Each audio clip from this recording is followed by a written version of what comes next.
there anything about his face that would cause you just to say, oh, he's guilty, or would you be able to say, I'm going to listen to the evidence and make the state prove the charges beyond a reasonable doubt?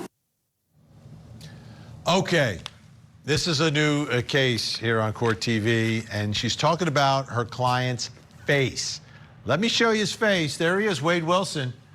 A lot of face art, including, I think it's on the other side, a swastika is there as well. And the longer he's incarcerated, the more artwork he has done on his face. But apparently, this is unbelievable, because this is during jury selection. He had won a motion to get makeup to cover it up. You know, a little concealer, a nice foundation, maybe some primer, and then you put some powder. You know, you could cover that up, I guess, to a certain extent. But he's just going on natural during jury selection. Julie Grant has the rest of the story for us tonight. 43-year-old Diane Ruiz and 35-year-old Kristine Melton were both strangled to death in 2019. Investigators say Wade Wilson murdered both women. Very early on, our detectives identified Wade Wilson as a person of interest. Police believe Wilson met Melton at a bar. Her body was found in her home on October 7th. Wilson allegedly killed her and drove to meet his then-girlfriend in Melton's car. The couple got into a fight, and he allegedly dragged and punched her in the face. Also on October 7th, Ruiz went missing while walking to her job. The next day, Wilson was arrested for the battery of his girlfriend. Days later, Ruiz's body was found in a field. Wilson was quickly identified as a person of interest. He was indicted by a grand jury on November 19th, 2019. He was charged with first-degree murder. He has pleaded not guilty. I did not commit these murders, and I'm innocent. Wilson allegedly confessed to the murders multiple times, but he denies any involvement when he did a jailhouse interview with Fort Myers news station WBBH. Did you kill Kristine Melton and Diane Ruiz? No, absolutely not. Absolutely not. I'm not a monster. Yeah, I'm not a saint either by any means. I've made bad decisions in the past, of course. There is no known connection between Ruiz and Melton. Those who knew and loved them say they just want justice. WBBH spoke to Ruiz's boyfriend. I want to remember her the way I have her right here. What does that look like? Heaven. I hope he rots in hell. If convicted, Wade Wilson could face the death penalty. A couple of things that he said really struck me. I've made some bad decisions. I'm not a monster. Well, jury selection continuing on Thursday. Opening statements are expected on Monday. Of course, your front row seat to justice will be all over this case as well. Let's bring back in our think tank. Daryl Cohen, Meg Strickler, Dave Schnipper still with us. So have you ever dealt with this issue before with a client who has some face art? Well, actually, it's my understanding that he has a great deal of money invested in Sherwin-Williams. He has a lot of stock because he doesn't, regular makeup's not going to get it. He needs to have paint. Yes, I represented a guy by the name of Gunplay who had exactly this, not the same charges because he's a nicer guy, but he had tattoos everywhere. Absolutely. And did the jury see them? He didn't go to trial because his lawyer, speaking now, said, because when a jury... I don't know which would be worse, the tattoos or state versus Gunplay, right? I know the name, yeah. That could be a problem. But you do dress your client up to look politically correct. So you have them have their hair, either shave if it's a guy.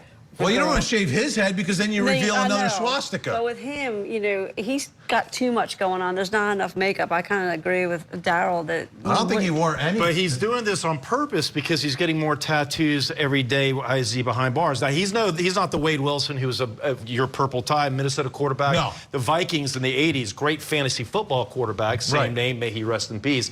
But he's getting swastikas and more tatted up, knowing that he's potentially going to go to trial. So obviously, if there's intent, he's doing this on purpose. He's crazy. He's just whacked out. So what is what does the jury do with it? What do you say to the jury? Like you're saying you're not going to hold it against him, but like you're going to look at this guy every day. What are you going to do? You have to take the worst part and throw it in the jury's face early. You have to say, he looks terrible. I give you that. He acts terrible, obviously, because he painted his face. I give you that. But that doesn't mean the evidence should be held against him unless it is against him. You cannot convict him based on the way he looks or doesn't look. But it's a step further because he's got a big swastika here and a swastika here, so you have to even go further about that.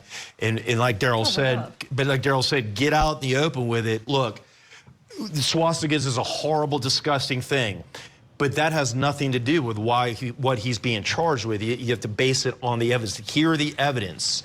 But like Daryl said, get in front of it and throw it out there and try to somehow just put it to the side, even though it's impossible. That's all you can do. Unsuccessfully. You can't hide it, so you might as well. How about him testifying or speaking at any point? This is a death penalty case. No. 2 victims. He's talking to the media. He's very very clear about. It's not that they can't prove it. It's I am innocent. But he gave statements. He confessed, so doesn't he have to explain those confessions? It depends on what the confessions are. Let's pretend the confessions, they extrapolate certain words, and that's what the prosecution calls a confession. That does happen. Then I'd have my client potentially testify. It depends on his personality, because his view, looking at him is not a good chance of success. But maybe he's erudite. You don't know. And what's it like to represent someone like this? I wouldn't. You wouldn't. Very simple. But you also want to know as to the interrogation. Was this a 5, a 10-minute, a 10-hour interrogation? Sure. When did he confess? Was he under 10 hours of I need food, coffee? no drink. Are jurors open to that concept of a false confession? 100%. 100%. But I think he told other people that he did it, not confessed to like law enforcement, but he made statements to other people before he was arrested. And obviously that's a big problem because that's huge problem. Right. Yeah, Huge problem. That's going to come in. Now, if in fact, all this is happening while he's behind bars, right? So he's locked up for all this. What is going on behind bars? How are people getting tattoos behind bars, by the way? Are you kidding? How does that happen? They can get the Easy. cell phone. They Creativity. can smoke marijuana. I mean, come on now. They have everything in there. We have Do you all need sorts needles of for artists. tattoo? I've never gotten a tattoo. I don't haven't know. either, nor will I, at least not knowingly. But I've been tattooed from time to time, but that's another story. You can get a tattoo without the needles, and it happens all of the time. Go to the Fulton County Jail, and you will see people that didn't have... I will not be going to the jail, Daryl. I'm Take a very visit. comfortable here on this couch. I mean, things are smuggled in jails all the time, and a lot of law enforcement officials work in jail. They're getting paid under the table. There's a lot of crookedness there, gangs in jails. So it's a whole other system in jail. So I mean, So I will not go there. I am And if not they get tattooed, who cares? exactly. They just make themselves He's going to look be there worse. for a while, I believe, if He's gonna the get evidence tattoos pans before out. the trial starts. Daryl Cohen, Meg Strickler, David Schnipper, great to have you all here with me. thank you for